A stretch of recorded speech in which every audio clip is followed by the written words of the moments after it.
Hi everyone, I'm Camille. Wait, are you recording? Yes. Oh, my name is Teresa. Matt Clay. Caleb Winkle Black. Gabriel Guzman. And we are Group 1 with Mercedes-Benz. So a little bit about Mercedes. It was formerly known as Daimler AG. So Mercedes operates globally with some of the highest demand emerging from Germany, the US, and China. Mercedes-Benz is most notably recognized for their position in the luxury vehicle market for many years now. And however, it is now looking to make a transition into the electric vehicle industry, given the rise of the new technologies, sustainability policies, and the changing consumer preferences. It is essential for Mercedes to respond to the ever-changing consumer demands and preferences. We will look to analyze a few possible ways in which we think Mercedes could best approach this transition into the electric vehicle market. So now I'd like to go over the firm overview.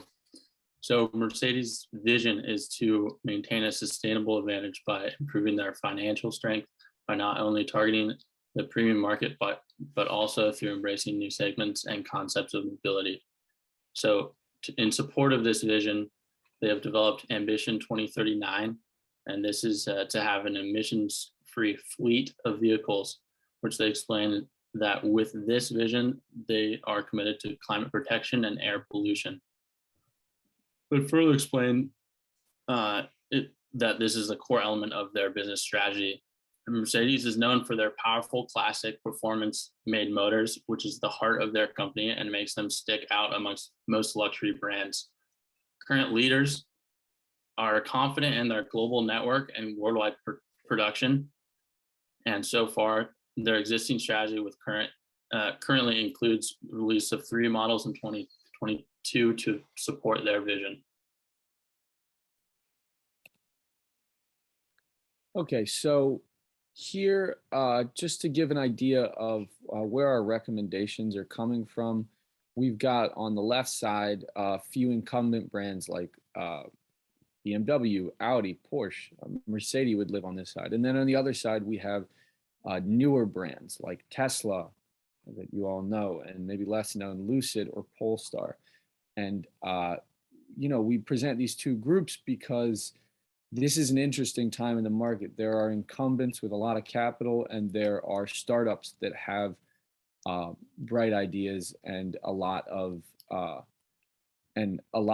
vision for themselves. And so we believe that a shift in the auto market is on its way. I think that's a belief held by a lot of people, considering the massive amounts of capital and the valuations of electric vehicle startups that have, come around. And our main goal in our strategy recommendations is, in the end of the day, once the market shakeout happens and the electric vehicle market is mature, the new mix of competing luxury brands is going to be different than what it is today. It'll be a mix of some of the brands we see here and brands we don't see here. And there's no guarantee that Mercedes will be among those brands. In fact, based on Mercedes' current strategy, we don't believe that there's reason to think that they will be among those brands competing in the luxury electric vehicle market. Consider BMW, for instance, one of Mercedes' biggest competitors today, already holds a 6% market share in electric vehicles in the US. Mercedes has less than 1%. Mercedes' chief of production said that fully electric factories are a second half of the decade question. Yet the firm predicts that 50% of their demand by 2025 will be for either electric or hybrid vehicles. I think it's clear that there's a disconnect between where the market is going for electric vehicles and what the brand Mercedes brand wants to do and how they want to leverage their brand. So it's in light of these observations about Mercedes and their market position and the broad trajectory of the electrical vehicle market as we see it, that we make the following recommendations. Yeah, so our first recommendation is that of acquiring an up-and-coming EV company. And after some research, we found Sono Motors to be a good target, as they are still in the pre-production phase. And that would be in line with our pursuit to get ahead of the curve on the rapidly growing EV market. And it would also pursue a horizontal integration strategy, and that would reduce competitive intensity in the industry and gain access to new capabilities and competencies. Currently, Sono Motors is testing alternative tech for EVs, specifically solar, and we feel as though this could lead to technological innovations and strengthen our competitive advantage. Further, our firm structure and goal to go fully electric by 2039 makes us organized to capture the value of this acquisition. And to make it even better, Sono Motors is a German company, which we feel like will help in the integration process of bringing over engineers and other employees from Sono into our dedicated EV plant, which is going to be talked about by Camille in our second recommendation. Our overall goal with this acquisition is to integrate the tech that Sono Motors has and our other investments that we've made into EVs and put those into our own designs. One of these EV investments that we've made so far is Yasa Motors, which we acquired in July of 2021, and they are a British manufacturer of electric motors and motor controllers. So we feel as though the acquisition of Sono, linked with the already acquired Yasa Motors, positions us to jumpstart the production of our EV lineup in order to stay ahead of this new market. And finally, the estimated start of production for Sono Motors is 2023, which is perfectly in line with our initiative to dedicate one plant to EVs, which Camille is now going to talk about.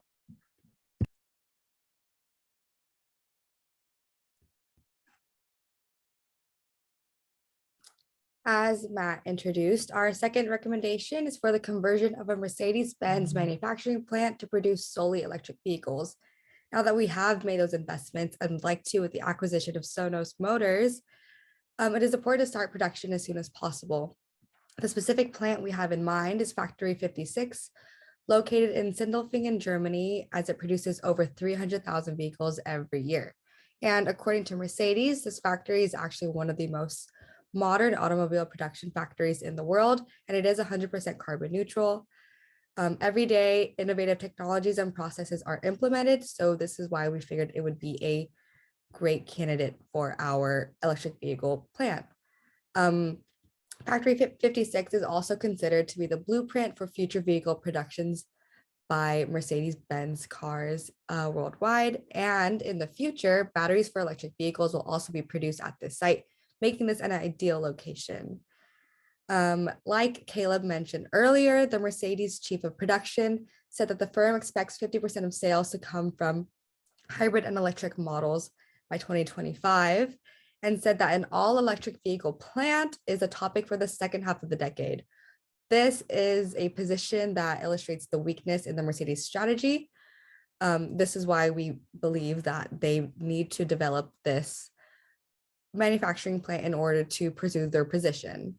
The firm's actions indicate that they believe they can maintain their market share and position with a gradual shift into electric vehicles, but we as a group disagree. The electric vehicle market is in a rapid growth phase, and powerful new entrants, not just Tesla, have shown that incumbents to the traditional auto market are by no means guaranteed to win out in this evolving market. Ultimately, we have two main recommendations for Mercedes. First being they need to acquire an emerging electric vehicle company in order to get ahead of the curve in the electric vehicle market. The second being they need to revamp one of their main manufacturing plants towards the production of electric vehicles to start the shift of the company's main focus. And in order to meet these goals, Mercedes needs to pursue a more aggressive approach in the electric vehicle market. If they fail to do so, this will put them behind the market curve, ultimately putting them behind their competition.